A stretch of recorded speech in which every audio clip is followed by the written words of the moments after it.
आज की कहानी है संघर्ष ही जीवन है। जो मुस्कुराता रहा है उसे दर्द ने पाला होगा। जो चल रहा है उसके पाँव में छाला होगा। बिना संघर्ष के इंसान चमक नहीं सकता। जो जलेगा उसी दिए में उजाला होगा। संघर्ष क्यों बचे संघर्ष से। संघर्ष ही तो जीवन की आत्मा है। जितना कठिन संघर्ष होगा उतनी ही शानदार जीत होगी। एक बार एक किसान भगवान से बहुत ही नाराज हो गया। किसान बहुत मेहनती था। बहुत मेहनत से वह खेतों में अनाज उगाता, उसकी देखभाल करता, पर अक्सर उसकी फसल खराब हो जाती। कभी सूखा पड़ जाता, कभी बाढ़ आ जाती, तो कभी तेज धूप और कभी आंधी। कोई न कोई कारण बन ही जाता कि उसकी फसल खराब हो जाती। एक दिन वह किसान गुस्से में आसमान की ओर देखकर भगवान से कहा, हे ईश्वर, आपको लोग सर्वज्ञाता मानते हैं कि आप सब जानते हैं। कहते हैं कि आपकी इच्छा के बिना एक भी पत्ता नहीं हिलता। पर मुझे तो लगता है कि आप छोटी से छोटी बात भी नहीं जानते। आपको तो ये भी नहीं पता कि खेती बाड़ी कैसे करते हैं। अगर आप जानते होते तो हर समय जो बाढ़, आंधी और तूफान आते हैं वो कभी नहीं आते। आप नहीं जानते कि कितना नुकसान उठाना पड़ता है हम किसानों को।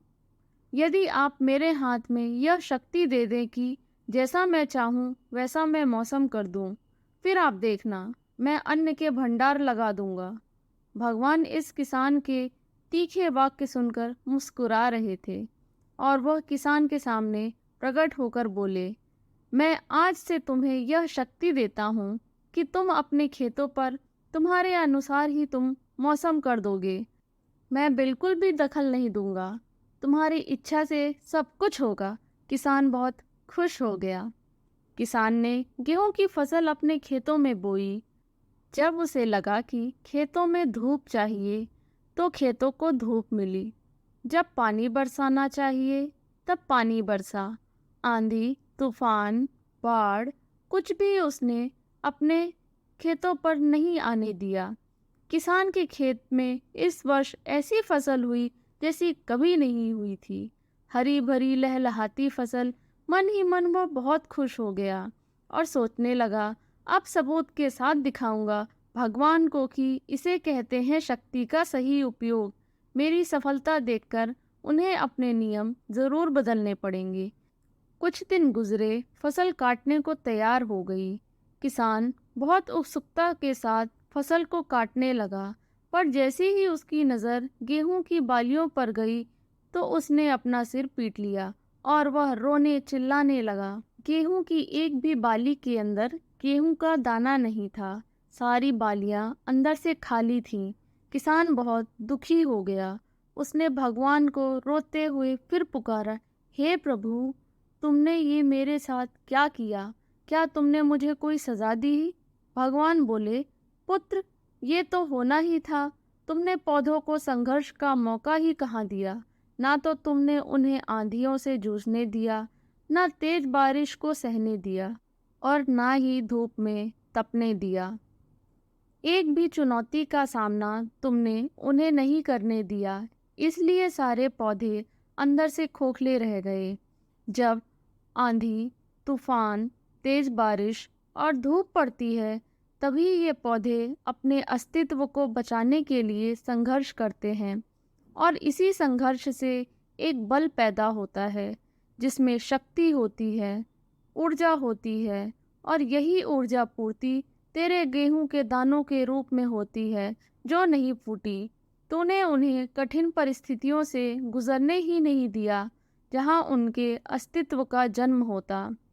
सारी बालियां इसलिए खाली हैं, इसमें एक भी गेहूं का दाना इसीलिए नहीं है क्योंकि तुमने अपने पौधों को संघर्ष कराया ही नहीं।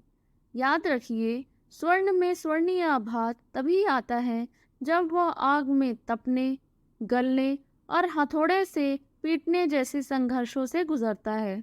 कोयले का टुकड़ा हीरा तभी बनता है जब वह उच्च दाब और उच्च ताप की मुश्किल परिस्थितियों से गुजरता है।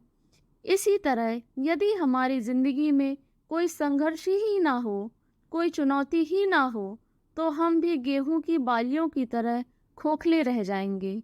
कोई अस्तित्व नहीं होगा हमारा। विपरीत परिस्थितियाँ, चुनौतियाँ, समस्याएं हमें और अधिक निखारती हैं। यदि जीवन में कठिन परिस्थितियाँ और चुनौतियाँ आए तो घबराना मत, बल्कि सामना करना, विश्वास करना कि आप और अधिक निखर जाओगे और अधिक मजबूत बन जाओगे। किसी ने कितना सही कहा है, जिंदगी जीना आसान नहीं होता, बिना संघर्ष कोई महान नहीं होता, जब तक ना पड़े हथौड़े की चोट तब तक पत्थर भी भगवान नहीं होता।